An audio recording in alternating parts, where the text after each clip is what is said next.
This podcast is entitled Living Forever. The purpose for that title is the fact that no matter who you are, you will live forever. So the subsections of this are going to be somewhat as follows. One is, do you know who you are? Two is, the pluses and minuses of the gift of free will given to us by God.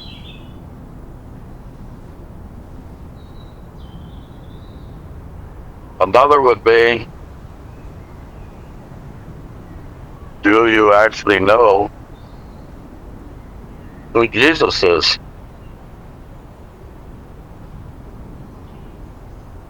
And how he relates to you?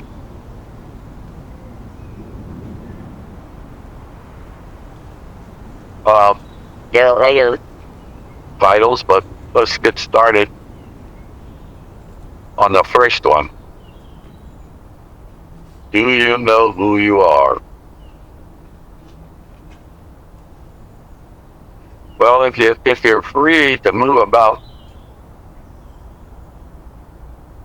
go stand in front of a mirror and tell yourself what you see.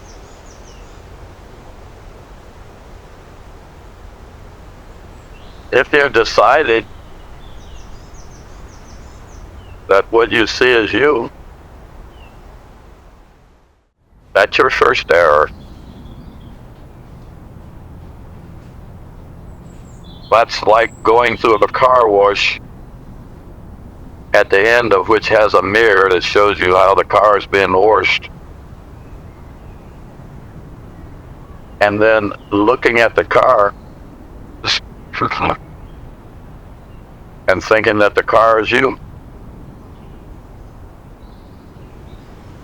The difference is that you get to actually see yourself in the car. In this carnal world, you're also in a vehicle,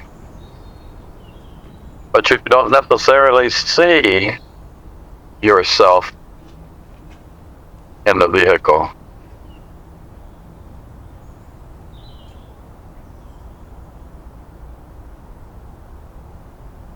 Your job, if I put it that way, is to take care of that vehicle that you see in the mirror. And also your authority is to tell that vehicle what to do. Unfortunately,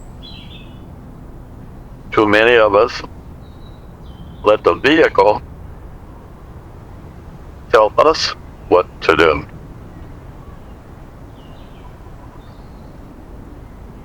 Hence, we most likely have our egos running our lives rather than ourselves running our lives.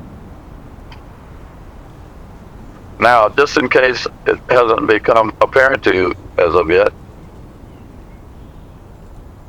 the driver of the vehicle is you, and that is spirit, not flesh and blood. Flesh and blood is the vehicle. And like other vehicles of that nature, such as dogs, cats, lions, or whoever,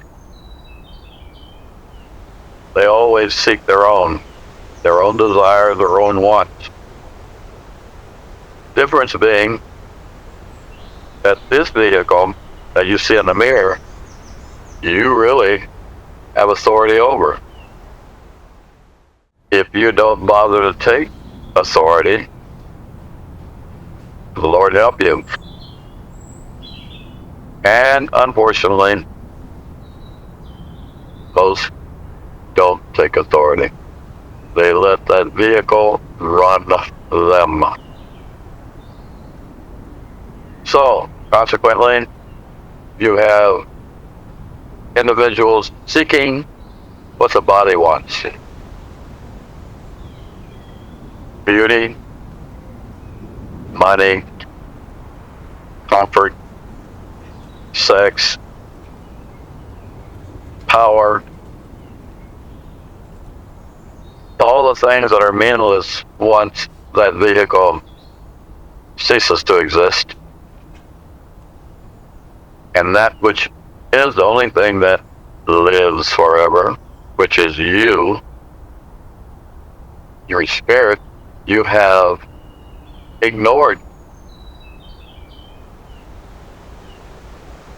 Let me give you an analogy. You live next door to a very, very wealthy person. You're not bad off yourself, but you don't compare to your neighbor. Your neighbor has tennis court, bowling alley in the basement, indoor and outdoor pool, 6 bedrooms, 7 bathrooms,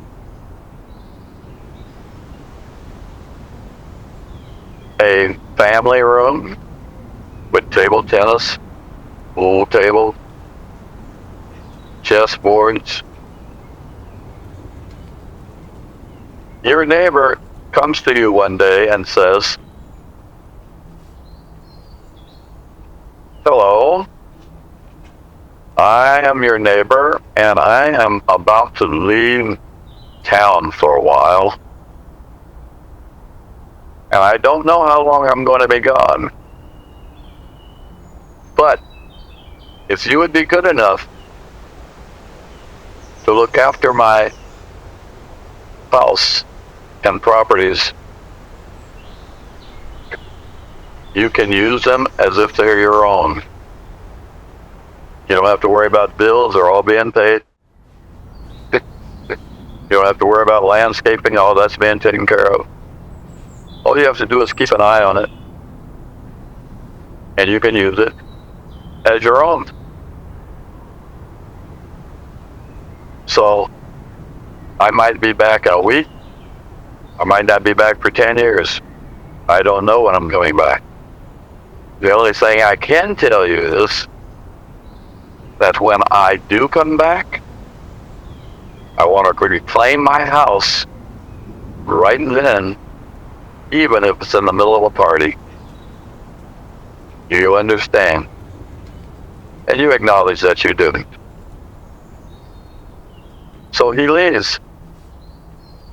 And you go over periodically and take care of his premises. Make sure they're okay, nothing's wrong with them. The gardeners did what they were supposed to do, landscapers did what they were supposed to do. Oh boy, took care of the food. Everything is been taken care of. We continue to go over there on a regular basis just to check and make sure everything's okay. After your neighbor's been gone for a year, you decide that you're going to maybe throw a little after-work parties. And you do. He told you to treat it like your own. After the party, you have everybody clean up, you straighten up the house, and you go back to your place. And you do this on a periodic basis until he's been gone for 5 years. So you decide to throw a big birthday bash for yourself inviting your friends, after which you clean up your neighbor's premises, put it back like it was, and go home. After your neighbor's been gone for 10 years, you decide that you're going to have a New Year's Eve party. I mean, with the balloons and music and everything. And you do. And afterwards, you clean up, put it back like it was, and you go home. The following year, you do the same thing, except this time, you just stay there and sleep overnight, and you spend the next couple of days cleaning the place up. So, after your neighbor has been gone for 20 years, you happen to hit the lottery. Multi-million-dollar lottery. Now, you must keep in mind that your neighbor's premises are totally kept up all the time. He means nothing from you. But so, when you win this money, you decide that you're going to use some of it to fix up your place. The question is, are you going to use this money to fix up your place? Or his? Now, if you're a logical human being and sensible, you'll probably say, well, I'm going to use it to fix up mine, of course. And that would be very logical and very practical. Makes all the sense in the world. And with all that sense, have you ever wondered why you don't do that in life as you live your life? What do I mean by that? I mean that you have been alone, someplace to live that happens to be your human body. Problem is, it doesn't belong to you. And the owner of that body,